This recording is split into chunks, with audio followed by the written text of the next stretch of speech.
አቀፍ የፍትህ ፍርድ ቤትም እወስዳለሁ ማለቷን ኢትዮጵያን አጣጣለች። የግብጽ የውጭ ጉዳይ ሚኒስትር ባድር አብዱላቲ በተባበሩት መንግስታት ጠቅላላ ጉባኤ ላይ ባደረጉት ንግግር ኢትዮጵያ በታላቁ ህዳሴ ግድብ ምክንያትም በታችኛው ተፋሰስ የሚኖሩ የሚሊዮኖች ህይወት አደጋ ላይ ጥላለች ብለውም በመክሰስም ሀገራቸውን ጉዳዩን ወደ ዓለም አቀፍ የፍትህ ፍርድ ቤትም እንደምትወስድም ተናግረዋል። በተባበሩት መንግስታት የኢትዮጵያ ምክትል ቋሚ ተወካይ ዮሴፍ ካሳይ ለግብጽም የውጭ ጉዳይ ሚኒስትር በሰጡት ምላሽም ግብጽ ስለ ታላቁ ህዳሴ ግድብ ያደረገችው ንግግር መሰረት አልባና አሳሳች ነው ሲሉ አጣጥሎታል። ግብጽ ስለ ታላቁ ህዳሴ ግድብ ተአማኒ ያልሆነ ክሶችን በተደጋጋሚ ወደ ተባበሩት መንግስታት የጸጥታው ምክር ቤትም አቅርባለች ሲሉም አክለዋል። የግብጽ የውጭ ጉዳይ ሚኒስትር ኢትዮጵያ በአባይ ላይም የተናጠል እርምጃ ወስዳ ግድብን በመገንባትም በሚሊዮኖች የሚቆጠሩ የግብጽና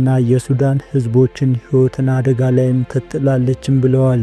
የተባበሩት መንግስታት 80ኛ ጠቅላላ ጉባኤ በተካሄደበት ወቅት የሁለቱ ሀገራት ተወካዮችን ጠንካራ ቃላትን ተለዋውጠዋል። ግብጽ ኢትዮጵያን በአፍሪካ ቀንድና በምስራቅ ናይል ተፋሰስ አፍራሽ ተናጠል ፖሊሲ እየተከተለች ነው ስትልም ከሳለች። የህዳሴ ግድቡን ግንባታ መጠናቀቅን ለታችኛው ተፋሰስ ሀገራትን አደጋ የደቀነ ነው ሲሉ የውጭ ጉዳይ ሚኒስትሩም ተናግረዋል። በተመድ የኢትዮጵያ ምክትል ቋሚ ተወካይ ዮሴፍ ካሳይ በበኩላቸው ኢትዮጵያ ግድቡን በተመለከተ በተደጋጋሚ ዓለም አቀፍ ህግና መርህን መሰረት በማድረግ ምላሽ መስጠቷንም አንስተዋል።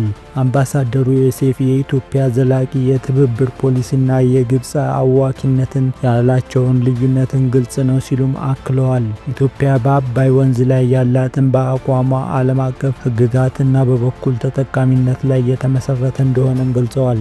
የግብጽ የውጭ ጉዳይ ሚኒስትር በበኩላቸው ኢትዮጵያ ዓለም አቀፍ ህግን መጣስ መርጣለች፣ በተናጠል ፖሊሲዋ የአፍሪካ ቀንድና የምስራቅ ናይል ተፋሰስ እያወከች ነው ብለዋል። ግድቡ በተመረቀበትም ዕለትን ግብጽ ለተባበሩት መንግስታት የጸጥታው ምክር ቤትን ባስገባችውም ይፋዊ ደብዳቤ ላይ ግድቡን ህገ ወጥ የተናጠል እርምጃ የተወሰደበት በማለትም ገልጻለች። በደብዳቤው ላይ ግብጽ ለዓመታትም ጉዳዩን በዲፕሎማሲያዊና እንደ ተመድ ባሉ ዓለም አቀፍ ተቋማት አማካኝነትን ለመያዝም መሞከሯንም ጠቅሳለች።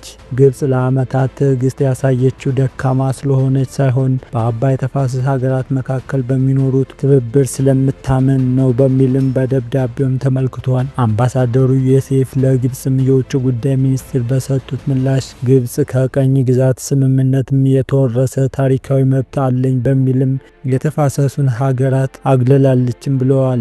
ኢትዮጵያ የአባይ ወንዝ ላይ አቅርቦት ለምግብ ደህንነትና ለንጹህ የመጠጥ ውሃ ተደራሽነት እንደምትጠቀም ጠቅሰው ግብጽ ግን ይህንን መብት ለመንፈግና በአባይ ላይም በብቸኝነት ተጠቃሚ ለመሆንም ትሻለች በማለትም ከሰዋል። ኢትዮጵያ የግድቡን ግንባታ በተመለከተ ከግብጽ ጋርም ምክንያታዊ ስምምነት ላይ ለመድረስን በተደጋጋሚ ንግግር ማድረጓን አምባሳደሩ አጣቅሰዋል።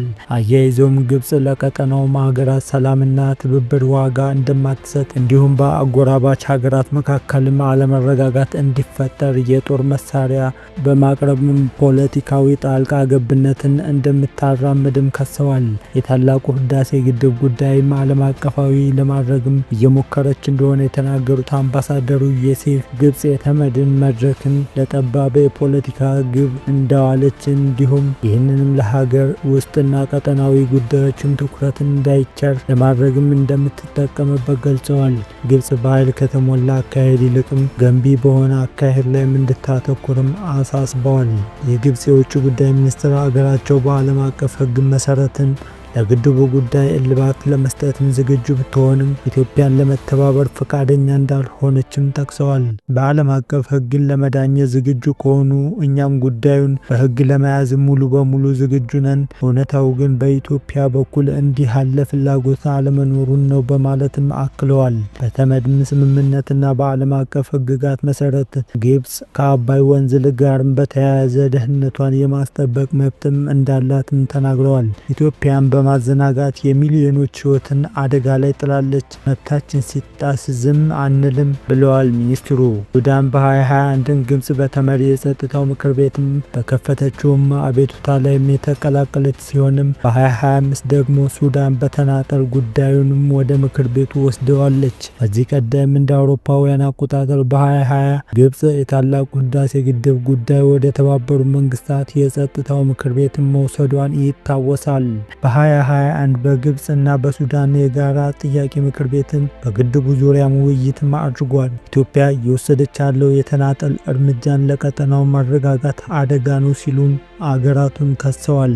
የጸጥታው ምክር ቤትም ውይይቱ ሶስቱን ሀገራት የሶስትዮሽ ተቀባይነት ያለው አሳሪ ስምምነት ላይ እንዲደርሱ ምክር ሀሳብ ቢያስቀምጡም ሀገራቱ ለዓመታት ያደረጓቸውን ውይይቶች ውጤታማነትን አልሆነም ብለዋል።